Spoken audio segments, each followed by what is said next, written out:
lets us know, to Pharaoh himself throughout all the land of Egypt. And the Bible says that he was the governor and the father even unto Pharaoh. That's right. And we first meet Joseph, however, in the 37th chapter of Genesis at the tender age of 17. Anybody know that story?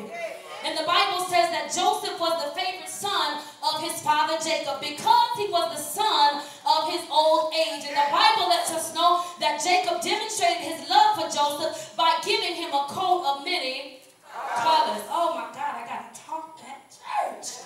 So he was the son of his old age, and he was the son of his beloved wife, Rachel. And the coat was only given to Joseph, not to his other brothers. And this coat was a coat that was similar to those that was worn by royalty. Come on, somebody.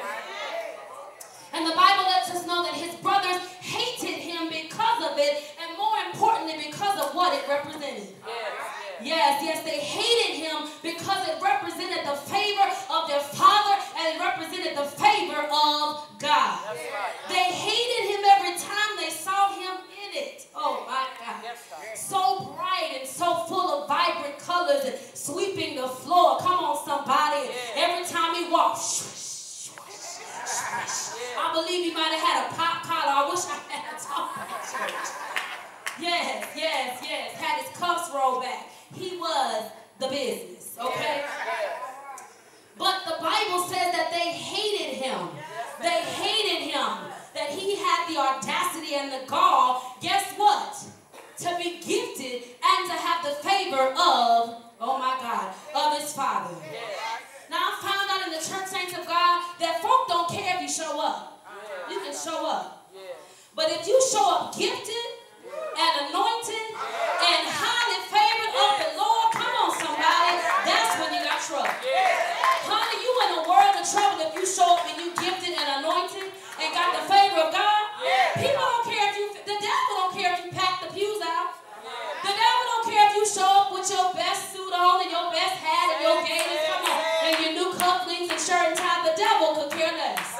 But saints of God, when you show up with some power, when you show up with some anointing, when you show up with a prayer life, when you show up with a real relationship with the Lord and the favor of God, that's when your neighbor will begin to hate you. That's when your brother and sister in the Lord will begin to despise you and despise the very gift and anointing in your life.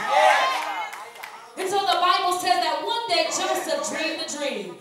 And he told it to his brothers, and he told them, now listen, behold, we were in the field, and lo and behold, we were binding up sheaves. And lo, in the midst of the sheaves, my sheaf rose up, and y'all bow down. Oh, you better watch it. Joseph. Then he had the nerve. See, this is just immaturity. He was just young. He was supposed to be 17. He didn't know no better. He didn't know no better. So not that wasn't good enough or bad enough, I should say. Then he come back and say, wait, I got one better. Listen, behold, the sun and the moon and the 11 stars bowed in obedience to me. And the Bible says that they hated him even more. I'm talking about so much so the Bible lets us know they couldn't even speak peaceably unto him. Oh, I'm in the book. Can I tell Joseph's testimony? Anybody ever made the mistake of telling your dream to the wrong people? Oh, come on. Anybody ever made the mistake of telling folk what God was getting ready to do in your life prematurely and to the wrong people? Yes. Anybody ever made the mistake of telling folk how the Lord showed you your future and your destiny and your purpose and your favor and the elevation and promotion and prosperity and blessings and healings and open doors? Anybody? Well, look at your neighbor and say, neighbor, shame on you. Yeah, the Bible says that those boys hated Joseph until they began to plot his very demise and set an entrapment for him. Yeah, the Bible says that one day when they saw him afar off, they said, see, look, this dreamer cometh. Here come that dreamer. And let's see what we can do to destroy him. Throw him into this pit, and we'll see what's going to become of him and his dream. Yeah, saints of God, I want